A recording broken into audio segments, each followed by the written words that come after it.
네, 성도 여러분 한 주간 평안하셨습니까? 네, 오늘도 우리 변함없는 우리 하나님의 은총과 평화가 저와 여러분 가운데 함께 하시기를 바랍니다. 지난달 저희가 사순절 지나고 우리 부활주일을 맞고 오늘 두 번째 주일을 맞게 됩니다. 지난 사순절 기간을 보내면서 말씀을 묵상하던 한 권사님이 말씀을 묵상하다가 제게 시가 하나 생각났다고 하면서 그 시를 저에게 공유해 주셨습니다. 참 오늘 같은 이 봄날에 참 어울리는 시고 여러분들이 잘 많이 아시는 그런 시입니다. 바로 나태주라고 하는 시인의 풀꽃이라고 하는 시입니다. 이 풀꽃이라고 하는 시는 우리 여러분 그 광화문에 가면 이 광화문의 글판이 유명했죠. 그래서 여러 가지 좋은 글이나 시들이 그 글판에 정기적으로 올라오곤 했는데 국민들이 가장 사랑하는 글판에 영예의 1위로 뽑혔던 것이 바로 이 나태주 시인의 풀꽃입니다. 자세히 보아야 예쁘다. 오래 보아야 사랑스럽다. 너도 그렇다. 너무 유명한 시지만 생각보다 사람들이 이 시가 바로 연작시라고 하는 사실을 잘 모릅니다. 그래서 원래 제가 지금 읽어드린 시가 풀꽃 1이고요. 풀꽃 2가 있습니다. 그럼 보여주시겠습니까? 한번. 여기에 풀꽃 1이고요. 그 다음에 풀꽃 2가 있습니다. 네. 이름을 알고 나면 이웃이 되고, 색깔을 알고 나면 친구가 되고, 모양까지 알고 나면 연인이 된다. 아, 이것은 비밀. 풀꽃 3도 있습니다. 기죽지 말고 살아봐. 꽃을 피워봐. 참 좋아. 저도 이게 연작시인 줄 몰랐습니다. 근데 그 권사님이 시 전체를 보내주셨는데요. 어떤 마음에서 이 시를 보내주셨는지는 제가 잘 모르겠습니다만 똑같은 마음일 것 같습니다. 화려한 꽃들이 만발하는 이 봄날에 여러 유명한 꽃들이 있죠. 목련이 있고 벚꽃도 피고 지금 높선마을에는 백꽃이 이제 조금 있으면 지겠습니다만 백꽃이 만발해 있습니다. 여러 이름 있는 꽃들 말고요. 아주 이름 없는 한 풀꽃에 시인이 그것을 주목하고 그것을 바라보는 따뜻한 시선과 그 따뜻한 마음이 오롯이 마음에 전해졌습니다. 그러면서 문득 바로 우리 주님께서도 나를 이렇게 바라봐주고 계시지 않을까. 한없이 부족하고 빼어나지도 않고 화려하지도 않고 연약한 나를 이러한 눈빛과 이러한 시선으로 오늘 바라봐 주시지 않겠는가. 그러면서 기죽지 말고 살아봐. 꽃을 피워봐. 이렇게 말씀하시는 것 같아서 제 마음에 참 많이 위로가 되었습니다. 어찌 저만 그렇겠습니까?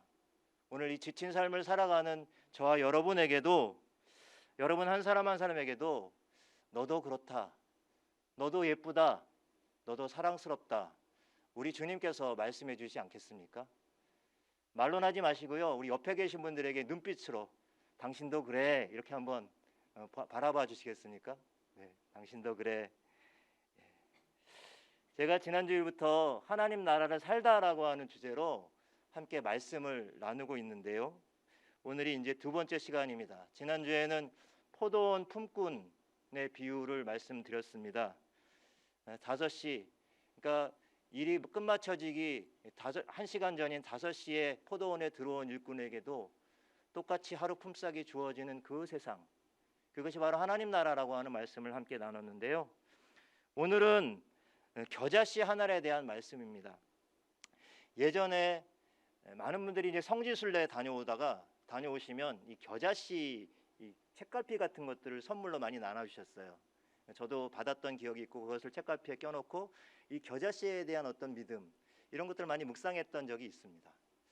근데 나중에 후문에 들어보니까 이게 이제 상술 때문에 사실은 겨자씨가 아닌 담배씨 같은 그런 것들을 이렇게 많이 넣어서 그렇게 팔았다고 얘기 들었습니다.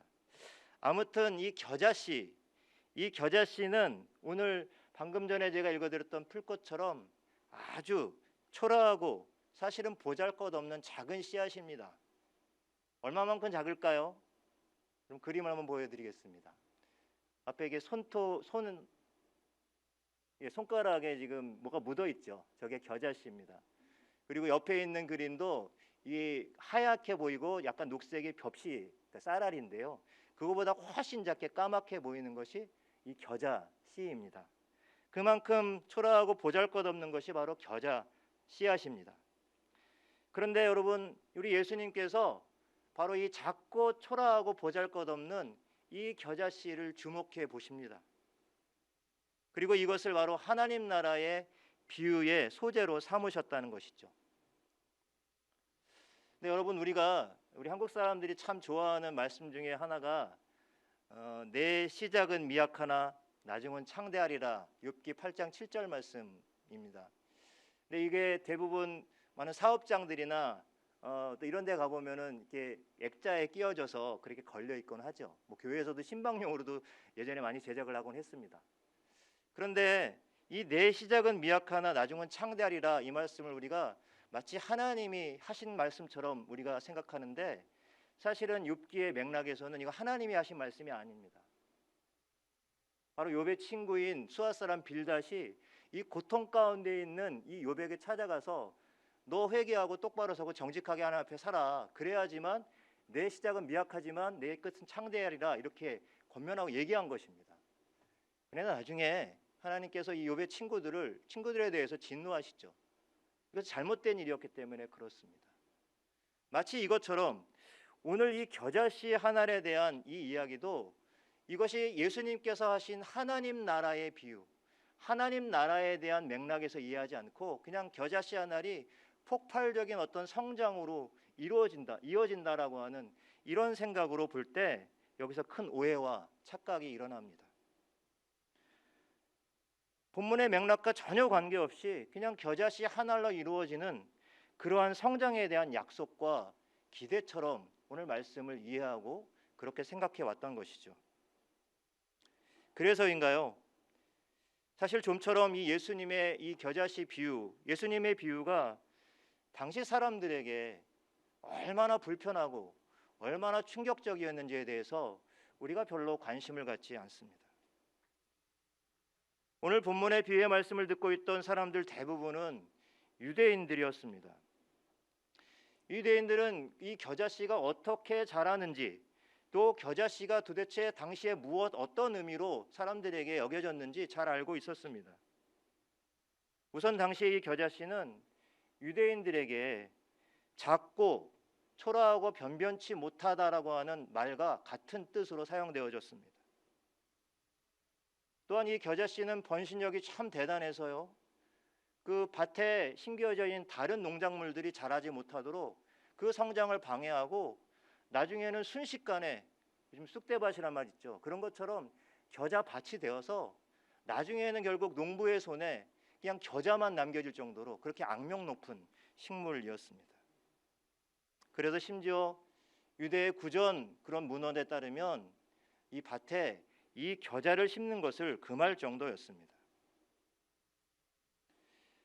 그런데 하필 예수님은 그 많고 많은 것들 중에 이 작고 초라한, 게다가 농부들에게 굉장히 악명 놓고 농부들을 성가시게 만드는 이 겨자씨를 하나님 나라에 비유하고 있습니다.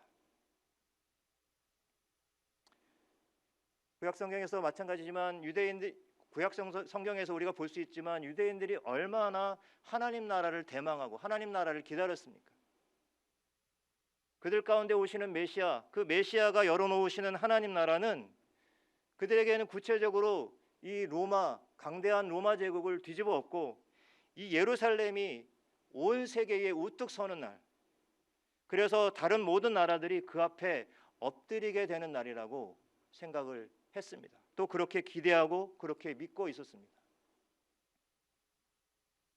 자, 그러니 유대인들에게 있어서 여러분, 하나님 나라라고 한다면 적어도 그 하나님 나라는 마치 그것을 다른 나무나 이런 거에 비유한다면 적어도 레바논의 백향목 정도는 되어야 한다고 생각했습니다. 그럼 백향목이 어떻게 생겼습니까? 저렇게 생겼습니다. 굉장히 우람하죠. 위풍당당합니다. 솔로몬의 성전과 왕국의 재료로 왕궁을 만드는데 재료로 사용되어졌던 것이 이 백향목 나무입니다. 구약 성경에서는 약 70여회나 사용되어졌는데요. 팔레스타인 전역에서 가장 아름답고 위세 등등한 위풍당당한 나무였습니다. 그래서 성경에는 이 백향목이 나오면 아주 영화로운 존재나 권세자나 지도자를 상징하고 궁극적으로는 바로 하나님 나라를 상징했습니다. 자, 여러분, 만약에 예수님께서 당시 사람들의 이러한 정서, 이러한 분위기들을 잘 알고 여기에 대처하셨다면, 그것을 감안하셨다면 하나님 나라는 저 레바논의 백향목 같다, 이렇게 말씀하셨어야 합니다. 그러면 어떻게 됐을까요? 사람들이 그렇지, 당연하지, 이렇게 받아들였을 겁니다. 긍정적인 반응을 이끌어낼 수 있으셨을 겁니다. 근데 여러분, 예수님은 그렇게 하지 않으셨어요. 당시 사람들이 꿈꾸는 이 백향목 나무 같은 그러한 화려하고 위풍당당한 하나님의 나라를 펼쳐 보여주지 않으셨습니다. 그 하나님 나라를 비유하기에 너무 좋은 그러한 백향목이라고 하는 소재를 폐기하고 버리고 마치 도둑처럼 슬며시 뿌려져서 농부들을 순식간에 절망에 빠뜨리는 이 겨자씨를 하나님 나라를 비유하는 식물로 말씀하신 것입니다. 제가 아까 겨자씨를 잠깐 보여드렸는데요. 이 겨자씨가 자라서 오늘 말씀은 결국에는 풀이 되고 또 풀이 나무가 되어서 그 나무에 새들이 깃들게 된다라고 했습니다. 그러나 겨자는 나무가 될 수 없습니다. 겨자는 풀입니다. 겨자 풀 사진이 저런 게요. 여러분, 유채꽃밭 같죠? 유채꽃처럼 생겼는데요. 이 겨자 풀은 한 1m, 2m 정도 내외로 자라게 되고 좀 덜어는 그것이 한 3m까지 자라는 경우가 있다고 합니다. 그래도 그것에 새들이 깃들어서 둥지를 틀고 살만한 그러한 나무는 아니었던 것입니다. 결정적으로 이 겨자 풀들은 이 갈릴리 호수나 유대 전역에, 팔레스타인 전역에 퍼져 있어서 아무 쓸모없는 그러한 잡풀에 가까웠습니다. 이러한 겨자씨와 또 겨자풀에 대한 그러한 정보들을 다 종합해 보면 오늘 예수님께서 하신 이 겨자씨의 비유는 사실상 오류투성입니다. 어떤 의미에서 그럴까요?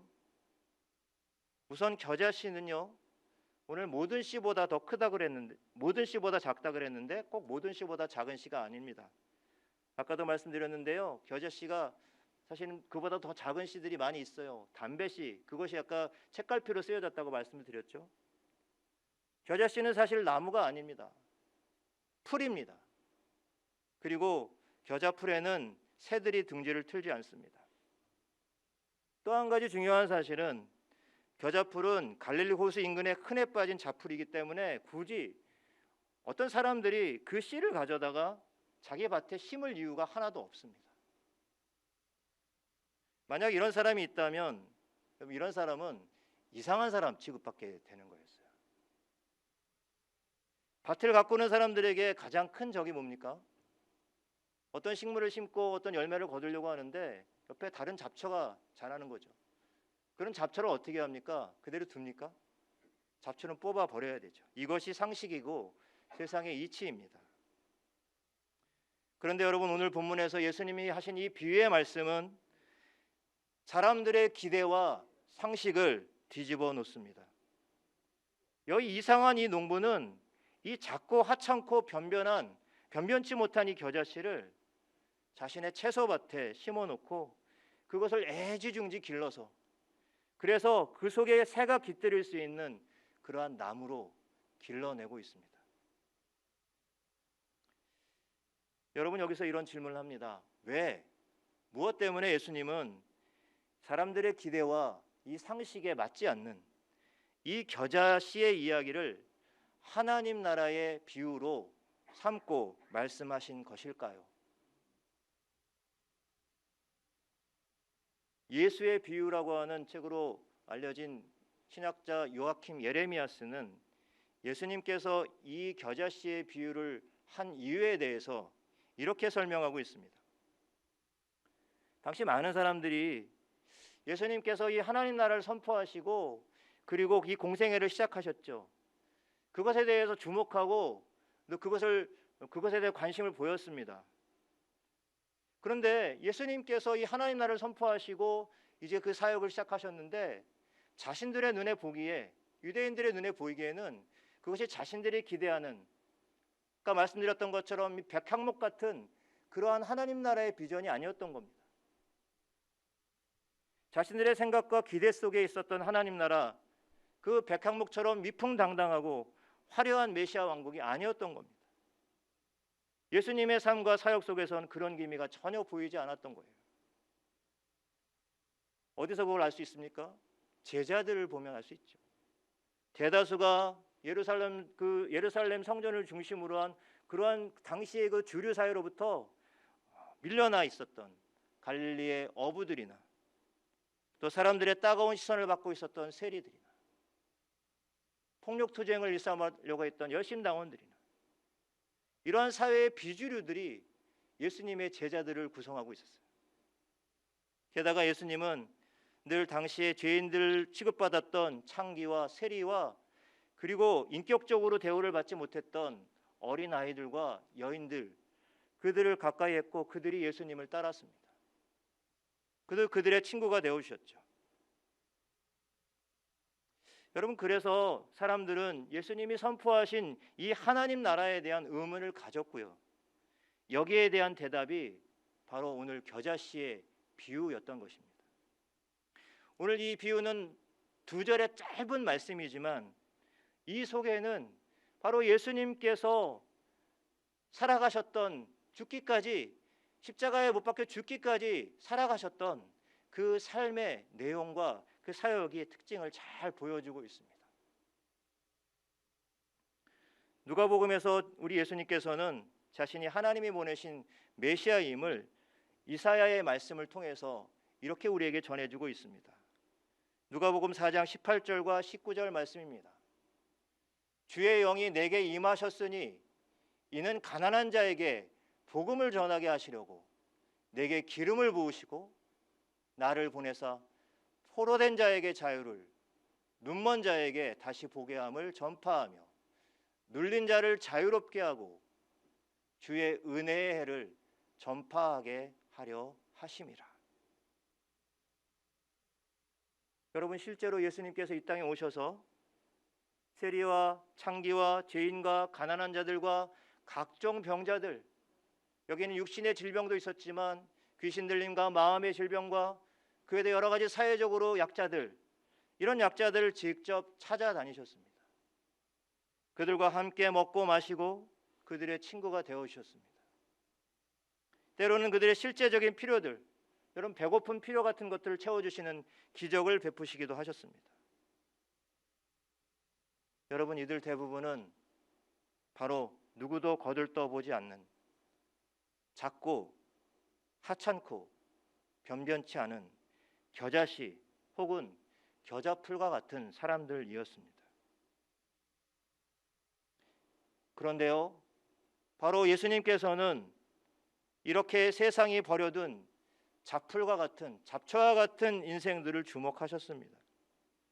그리고 당신의 밭에 옮겨 심어서 정성을 다해서 이들을 돌보셨습니다. 제가 오늘 설교 서두에 소개했던 풀꽃의 시인처럼 그들을 자세히 보고 오래 보면서 마치 기죽지 말고 살아봐, 소망의 꽃을 피워봐, 그렇게 해서 희망의 꽃을 피우도록 하셨습니다. 아니, 자신 스스로가 잡풀 같은 그 인생들의 희망이 되어 주셨습니다. 그래서 여러분, 어떤 결과가 나타났습니까? 여러분, 오늘 겨자씨 비유는 마가와 누가복음에도 비슷한 내용들이 같이 병행되어서 나타나고 있습니다. 그런데 유독 이 마태복음에서는 겨자씨가 모든 씨보다 작지만 자란다, 그 다음에 자란 다음엔 풀보다 커져서 나무가 되었다는 점을 강조하고 있습니다. 풀이 나무가 되었다는 거예요. 여러분, 이것은 있을 수 없는 일이 일어났다는 것입니다. 이것은 바로 주님이 말씀하시는 하나님 나라 속에 담겨져 있는 그런 의외성입니다. 앞서 말씀을 드렸지만 푸른 나무가 될 수 없습니다. 게다가 겨자는 아무리 자라도 새가 거기에 깃들 수가 없습니다. 둥지를 틀고 깃들어야 되는데 깃들 수가 없습니다. 이것이 상식이고 세상의 이치입니다. 그럼에도 불구하고 풀이 커서 나무가 되고 공중의 새들이 와서 가지에 깃든다는 이 말은 일종의 과장법입니다. 예수님이 그런 말씀도 하셨죠. 내 눈에 티끌은 보면서 왜 네 안에 있는 들보는 보지 못하느냐. 다른 사람의 티끌은 보면서 왜 네 눈 안에 있는 그 들보는 보지 못하느냐. 여러분, 들보가 들어오면 어떻게 돼요? 죽지요, 사람이. 이게 과장법입니다.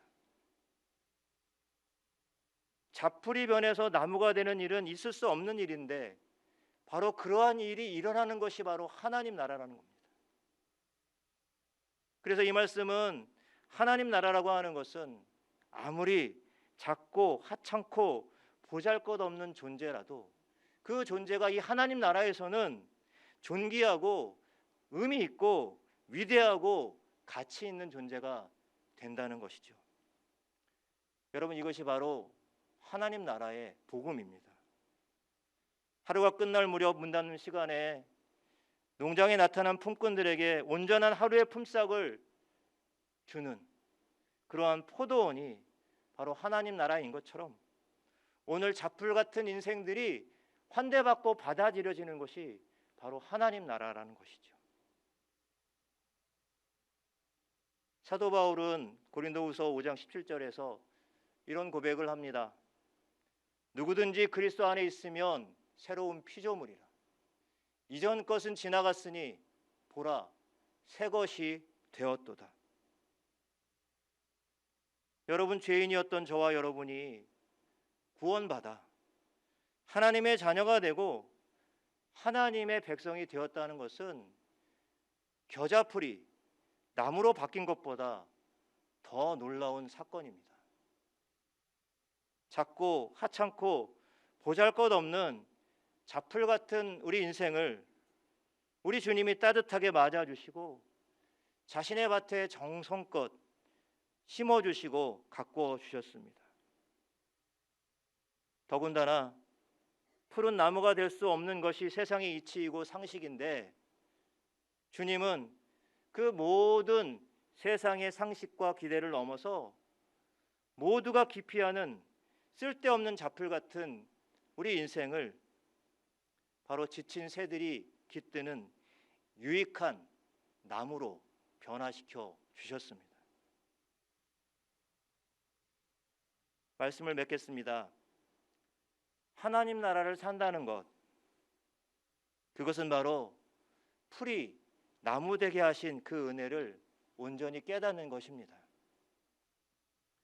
저와 여러분, 우리들의 삶이 정말 인생의 지친 이들이 쉬어갈 수 있는 넉넉한 나무가 되어주는 것입니다. 설령 지금 우리들의 모습이, 우리 공동체의 모습이 조금 더뎌 보이고 혹시 아무런 변화가 없는 것 같아도 우리 주님은 겨자씨같이 작고 하찮고 보잘것없는 우리들을, 또 우리 공동체를 하나님 나라의 씨앗으로 삼고 그것을 당신의 바친 이 세상 가운데 심어 주신 줄로 믿습니다. 여러분, 오늘 그 씨가 자라고 풀이 되고 나무가 되어서 요즘 우리가 살아가는 세상이 어떻습니까? 내 편이니 네 편이니 누가 옳고 그르니 이렇게 가르고 또 나누는 일에 너무 익숙한 이 세상을 살아가고 있는데요. 누구나 어떤 이든지 편안하게 와서 환대받고 이곳에서 쉴 수 있는 그러한 유익한 나무가 되는 것,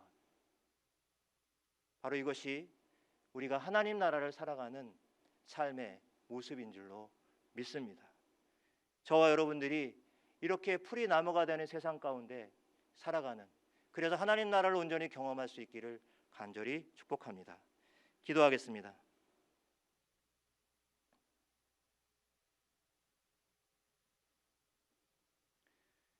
무익하고 잡풀 같은 인생을 유익한 나무 되게 하신 주님 감사합니다.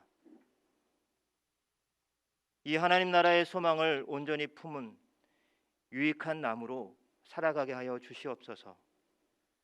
세상의 풍파 속에서도 기죽지 않고 살고 소망의 꽃을 피우는 삶을 살아갈 수 있도록 우리들에게 지혜와 용기를 더하여 주시옵소서.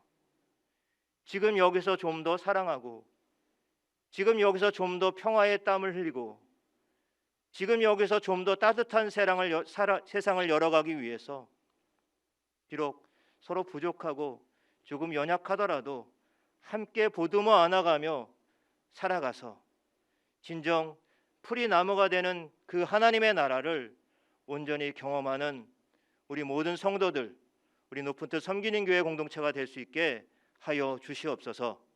감사드리며 예수님의 이름으로 기도드립니다. 아멘.